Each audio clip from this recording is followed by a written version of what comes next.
What is going on, Hive Warriors? It's your boy Edward B, and today we're going to talk about the top 5 fitness lies that you should avoid. These are very common. You'll be shockingly surprised that these are either lies or how common they actually are. So without any further ado, let's go ahead and break that down in this video. Stay tuned.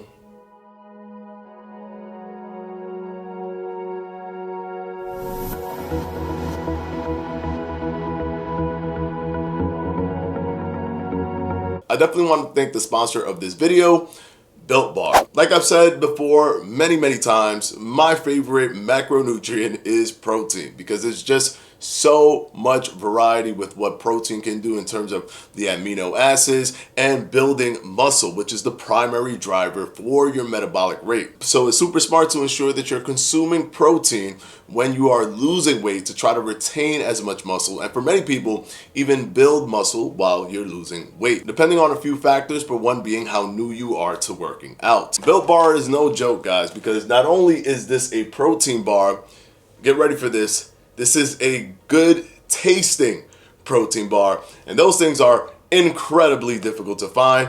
You don't gotta look elsewhere with Built Bar. My favorite flavor is the cookies and cream flavor. I can't get enough of this. I've tried other ones, they're good, but this one's I always have to go back to this one. This is my favorite one, but there are so many different flavors that you can choose from. The consistency of this bar is even different. It's more like a fudge-like consistency, and I absolutely enjoy it. You can click that link down in the description box below, and don't forget to put the promo code FLEDGE10 so that you can get 10% off your order. Now let's go ahead and jump right into the video. Let's start quickly with number 1, that you can turn your fat into muscle.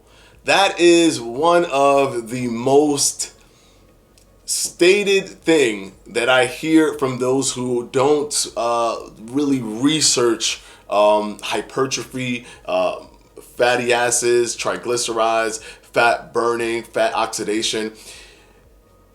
To be fair, in an incredibly roundabout way, that is somewhat correct, but it is not the way you think. For example, if you have fat in your arms, fat on your chest, you cannot turn that fat that's on your arms and just morph it into muscle.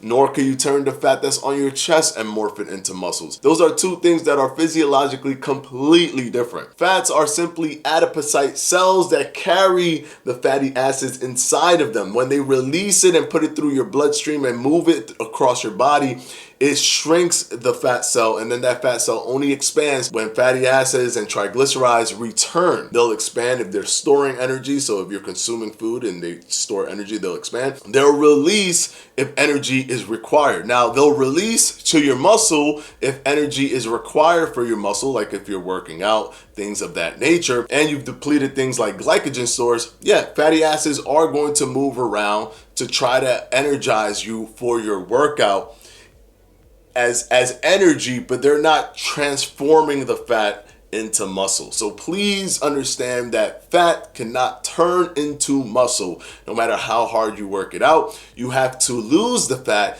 and build the muscle. The good news is that there are many ways that you could do that at the same exact time. Studies have shown that if you are new to going to the gym, you can lose fat and build muscle by being at a caloric deficit while increasing your workout and regimen and resistance training. Also, if you're detrained, so if you haven't worked out for a while, you could also pull this off. And if you have a high body fat percentage, regardless of the fact if you've worked out or not, you could also pull this off. So you can do both at the same time, you just can't turn one into the other. Now let's go ahead and move on to number 2. If you don't try to work out hard to keep your muscles, you will lose them forever. And this means in every type of way that you can try to retain muscle. And that's consuming protein and consuming protein supplements or just workout supplements and working out as much as you can to ensure that you don't lose this. This has been used as a fear-mongering tactic by the fitness industries for so many years. They want you to be scared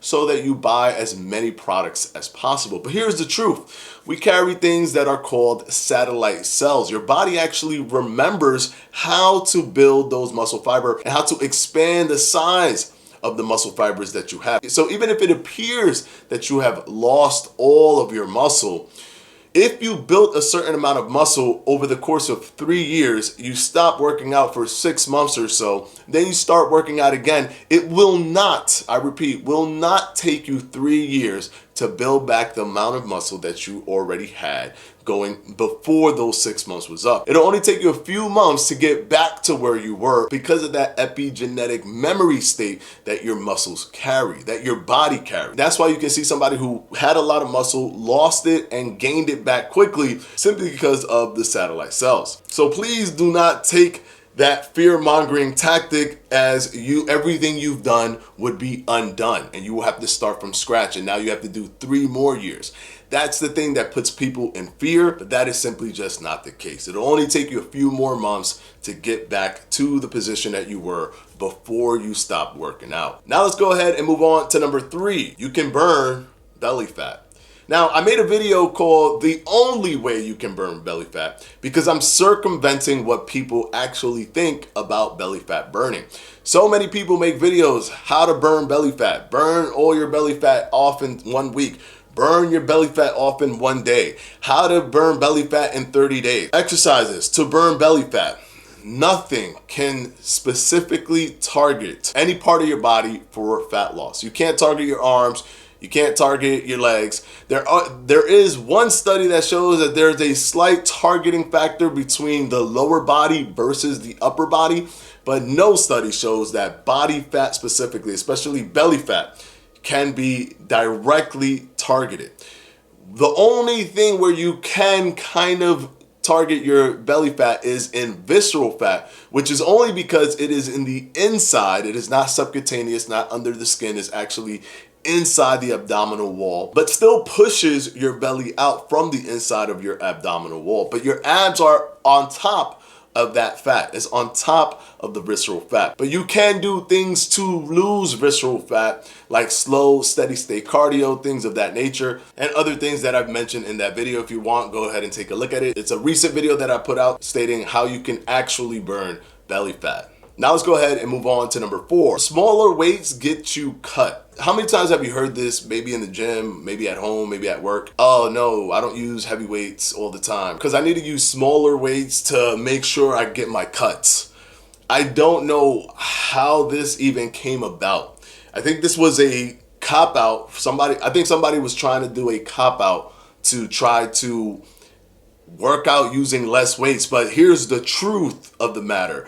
You have to lose body fat so that you can show the cuts in your arms or wherever.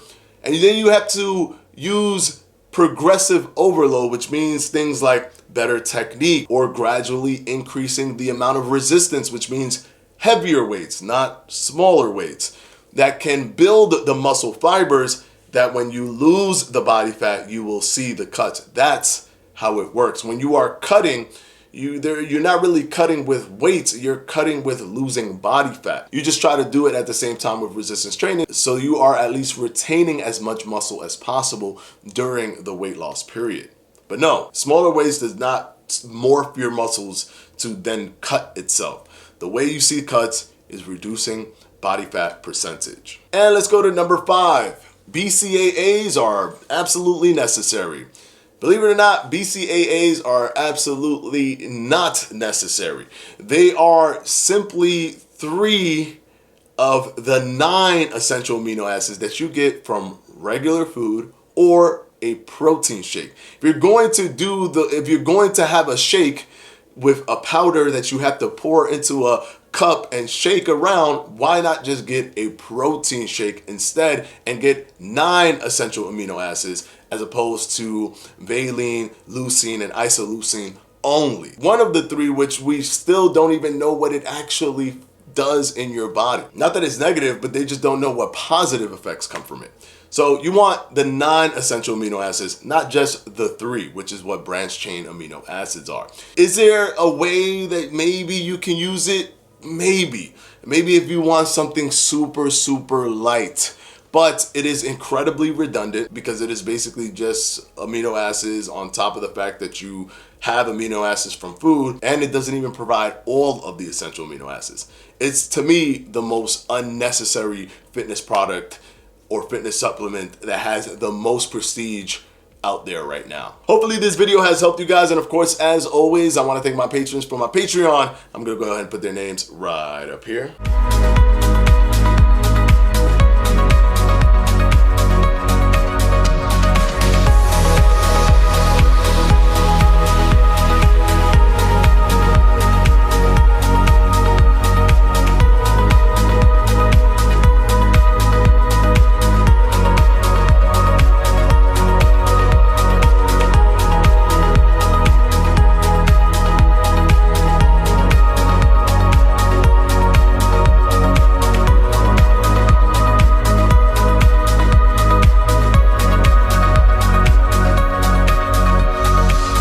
And of course, as always, guys, I will see you on Wednesday for another FAQ. Peace!